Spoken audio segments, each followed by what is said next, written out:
What's up, tech? It's Josh here, and this is a Moto Z2 Play unboxing and first impressions.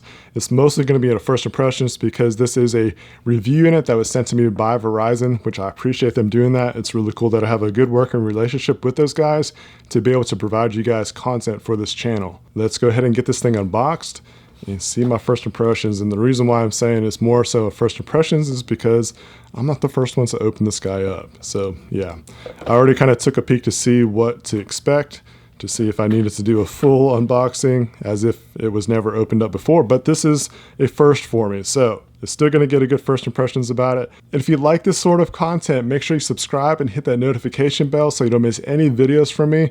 It's the best way to know when a video drops, especially hitting that notification bell. All right, so yeah, here's the device itself. I'm just going to put it off to the side, kind of see what else it comes with. Unfortunately, I did not get any Moto mods to go with this device. So it's just going to be the phone itself and the accessories that it comes with, your charging connections, and that's pretty much going to be it. There is nothing else that comes with this box. All right, so let's take a look around the device just to kind of get familiar with it. It has this really big camera hump on it. They made the phone extremely thin. That's what Motorola has designed their phones as this last few rounds, which is not a bad thing. We'll see how battery life is like, but I mean, that is definitely pretty big. But it's also one of those things that holds the mods in place, so it has some purpose to it. It's not just this random hump there. And when you do get a mod, you got these connections here, so it just kind of adheres to it magnetically, and then you got all kinds of little functions depending on what the mod is. Up at the top, we got LEDs, we got some cameras and sensors, earpiece, and we do get a headphone jack for this model, USB Type-C connection there. Power and volume controls on the side. Let's go ahead and get this powered up. Now, Motorola has done a really good job with the budget line. It's a great device for the price. You're getting a really good deal for what you're paying for, and you're just going to get a good experience from it. Motorola has, I like their devices. It's been a, whoa. Well, that's,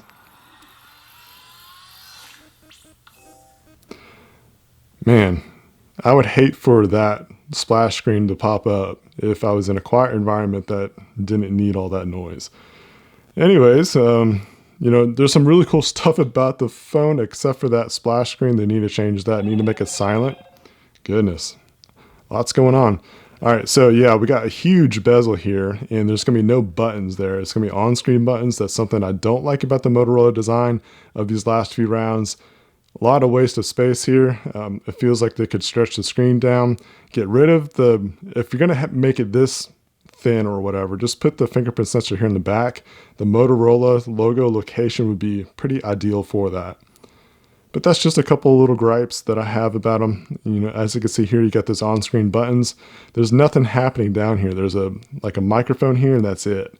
Just take a little tour around the device. It's going to be a great stock Android experience. So if you like vanilla Android, this is definitely one of the ways to go. Motorola does a great job of keeping up with software updates. It's on Android 7.1.1. It's on the May security patch, but there might be an update because, you know, these things get wiped. They go back to the older software. Don't always update to that kind of stuff. But like I said, you're going to get a pretty much a stock Android experience. Let's see what kind of bloatware we get with this. We're going to have pretty much all our Verizon apps that you kind of expect anytime you get a Verizon phone these days, really.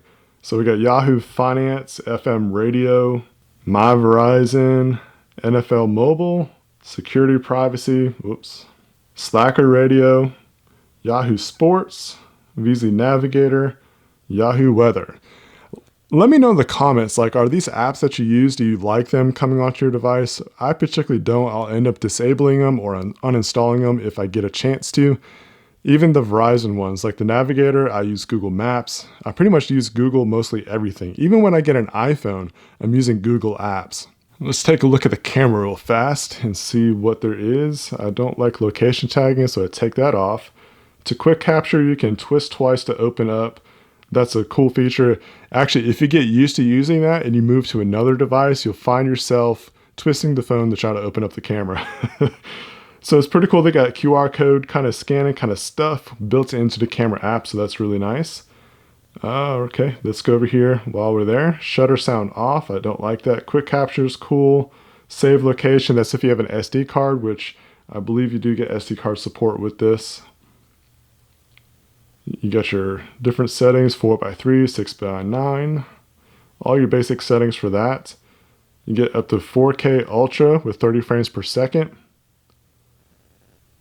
And I want to see how quick the camera works. Well, actually, let's go here. Let's clear everything out. Could have hit clear all if I wanted to. Power, open it up, see how long it takes to take a photo. So once you hit the shutter, it doesn't take that long. But let's see here. It takes a second or two to open up from the twist. You can twist it again to go to the front-facing camera. Twist again. So it's nice one-handed gestures, which is one of the cool things about that kind of setup. And Motorola, they got a reputation, and it's pretty much a stock Android experience, but you're going to have these really cool added features that complement the experience with Android or the stock Android experience. So it's pretty neat. I like what they do there. It seems like a lot of manufacturers these days, they're adding their own little boards over here with cards, helpful information, news stories, suggested apps, frequently used apps. Yeah, so this is my first impressions. I like how thin the device is. I'm not too fond of the gold color, but that's just a preference thing. I do like the white front. I tend to like white devices over any other color. If white is an option, that's what I'm gonna get. I wish I had some Moto mods though. Moto mods would have been pretty nice to try to test out with this device. I do have the new Moto Z Force that's coming, and that'll be here really soon, and hopefully some mods will come with that one. So yeah, pretty cool device. It's got a shatter resistant screen, so it's really nice that they have a nice durable phone. It's thin, but yet durable. It's got a nice feel and texture to it. The whole feels good in the hand kind of thing. But yeah, I mean, it's a cool device. I got to have more experience with it. So you'll be looking out for that full review when it does come out. Thanks guys for watching the video. I appreciate it. Hit that thumbs up if you enjoyed the video. Subscribe, hit the notification bell. Share this video with your favorite social networks. And until then, stay techy.